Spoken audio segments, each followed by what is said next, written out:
ఏంటంటే మన స్టేట్ లోనే ఇందాక చెప్పిన దాని గురించి ఒక దృష్టిలో పెట్టుకున్నారనేసి కూడా కోరుతున్నాను సార్. తెలంగాణ మన వీళ్ళకు,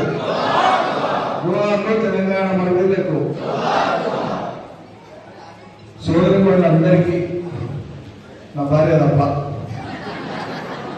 తర్వాత మా అక్క, మిగతా మీ అందరికీ కూడా పేరు పేరున నేను చాలా మంది వృద్ధుల్ని వాళ్ళకి రావాలని కోరుకున్నా. 70, 80, 90 ఏళ్ళ వయసు ఉండేటువంటి వాళ్ళు రావాలనేటువంటి ఉద్దేశంతో మనోళ్ళకి చెప్పిన మీ దగ్గర వాళ్ళు మీరే మీ పంటలు ఎక్కించుకొని తీసుకురండి అని చెప్పి వాళ్ళు వచ్చిండ్రు. మాజీ ప్రజాప్రతినిధులు కూడా వచ్చినారు. అందరికీ పేరు పేరున మన పార్టీ నాయకులకు అందరికీ, జిల్లా పార్టీ అధ్యక్షులతో పాటు జిల్లా స్థాయి నాయకులకు అందరికీ, మీడియా మిత్రులు అందరికీ నమస్కారం. మహిళలకు అందరికీ కూడా మహిళా దినోత్సవ శుభాకాంక్షలు. ఇది ఏడాదికి ఒకనాడు ఒక చిన్న సఫలం చేసి మహిళా దినోత్సవం అని కేక్ కట్ చేసి లేకుంటే నలుగురికి శుభాకాంక్షలు చెప్పేవు. మళ్ళీ ఏడాది మళ్ళీ వచ్చే వరకు మళ్ళీ మహిళల్ని ఎప్పటిలాగానే చూస్తే మహిళా దినోత్సవానికి అర్థం లేదు. నిరుడి కంటే ఈ ఏడు బాగా చూడాలి. నిరుడు ఏమైనా మన నుంచి ఏమైనా పొరపాటు జరిగితే, నేను ఎప్పుడన్నా నా భార్యను కోప్పడిన అకారణంగా అది నేను సవరించుకునేటట్లు ఉండాలి. ఈ మహిళా దినోత్సవం నుంచి మళ్ళీ మహిళా దినోత్సవానికి, అంతే కదా. నేను శుభాకాంక్షలు చెప్తా, మళ్ళీ ఎప్పటిలాగానే పైబలు ఉంటారు బిడ్డ అంటే ఏం బాగుంటుంది, మర్యాద కాదు కదా. తమాషా కోసం చెప్పిన కాలం మారింది. ఇప్పుడు అందరూ కూడా అన్నింటిలో కూడా చదువుకునేటువంటి వాళ్ళు వచ్చినారు. చదువు అంటే కేవలం స్కూల్కో కాలేజీకో పోయి చదివితేనే చదువు అనేటువంటి అభిప్రాయం చాలా మందికి ఉంది. అది తప్పు. చదువు అంటే జీవితాన్ని చదవడం, పరిసరాలని చదవడం, నేర్చుకోవడం, ప్రపంచాన్ని తెలుసుకోవడం, అది చదువు. చాలా మంది తెలియక చదువుకున్న వాళ్ళకే తెలియదు ఈ మాట. చదువు అంటే ఏందో తెలియని వాళ్ళు ఎవరంటే చదువుకున్న వాళ్ళే. ఈ దేశంలో ఎక్కువ మంది వాళ్ళు ఏమనుకుంటారంటే స్కూళ్ళకి పోయి కాలేజీలకు పోయి చదువుకొని సర్టిఫికేట్లు తెచ్చుకొని పరీక్షలు రాసి ఇదంతా చేస్తేనే చదువు. మేము చదువుకున్న వాళ్ళం, మేము అలాగూ కష్టం చేసే వాళ్ళంతా చదువు రానోళ్ళు కాదు. నిజమైన జీవిత చదువు వచ్చిన వాళ్ళు ఎవరంటే కష్టం చేస్తున్నారు. వాళ్ళే ఈ సమాజాన్ని నిర్మాణం చేస్తున్నారు. కాబట్టి అక్షర జ్ఞానం వేరు. స్కూల్కి పోతే సార్ పలకా పలకం ఇచ్చి ఆ దిద్దిపిస్తాడు, కాకపోతే పెడతాడు, తర్వాత మాటలు వస్తాయి, వాక్యాలు వస్తాయి, చదువు వస్తాయి. ఆ తర్వాత కాలేజీలకు పోతాం, చదువుకుంటాం. ఇది అక్షర జ్ఞానాన్ని నేర్పేటువంటి చదువు. అక్షర జ్ఞానాన్ని నేర్పే చదువు మాత్రమే పరిపూర్ణమైన చదువు కాదు జీవితంలో. జీవితంలో ప్రతి మనిషి పుట్టినప్పటి నుంచి జీవిత పర్యంతం మొత్తం, జీవితకాలం మొత్తం ఏ పని చేస్తూ బతికినా ఆ పనిలో ఏదో జ్ఞానం సంపాదించుకుంటే, ఏదో నైపుణ్యం సంపాదించుకుంటే వాళ్ళంతా చదువుకున్న వాళ్ళే లెక్క. ఇది మనం గ్రహించాలి. మొట్టమొదటి ఇది చెప్తలేం మనం ప్రపంచానికి, ఇది నేర్పుతలేం మనం ప్రపంచానికి.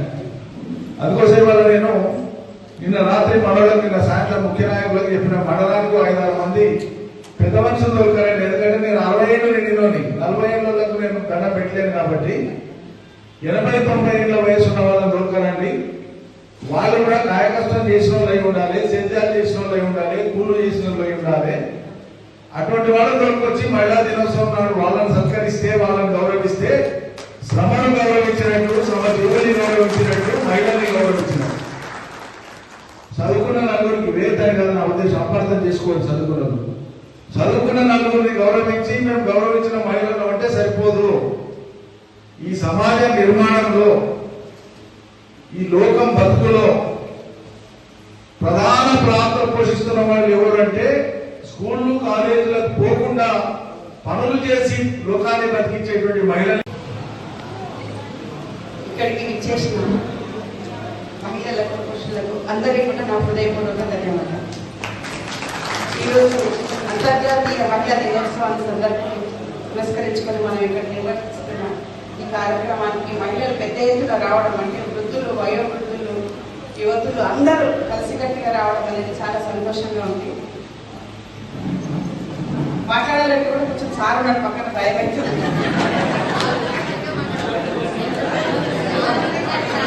నిజం చెప్పాలంటే నాకు చాలా, నేను అంటే పుట్టినప్పటి నుంచి మా ఇంట్లో నేనే కొంచెం సిగ్గర్ని, మాటలు తక్కువ ఉంటుంది.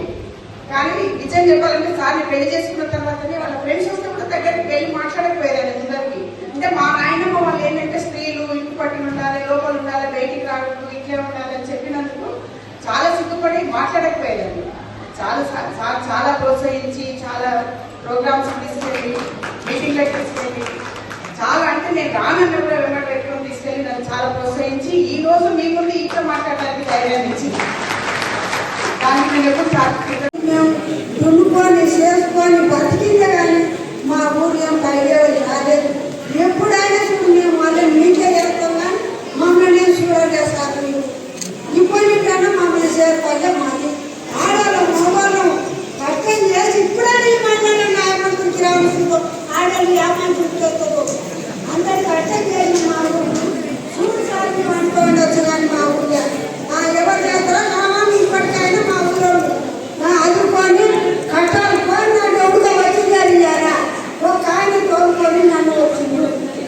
మా చేరుకోలేదు దాన్ని చూసి మా పిల్లల గొప్పలు పుట్టా ఇంకా నౌకాలు లేవు మా ఊళ్ళో పుట్టినారు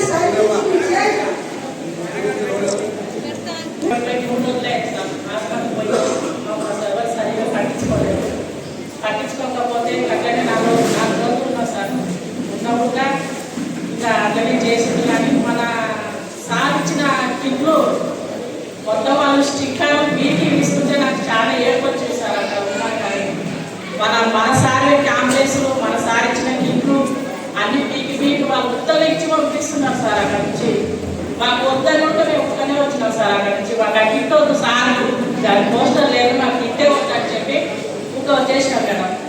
మా సార్ పెట్టినది అన్ని మా సార్ చేసేది అన్ని పీకి ఊక ఇచ్చేస్తుంటే నాకు చాలా బాగా అనిపించింది సార్. సార్ మేము ఇప్పటికైతే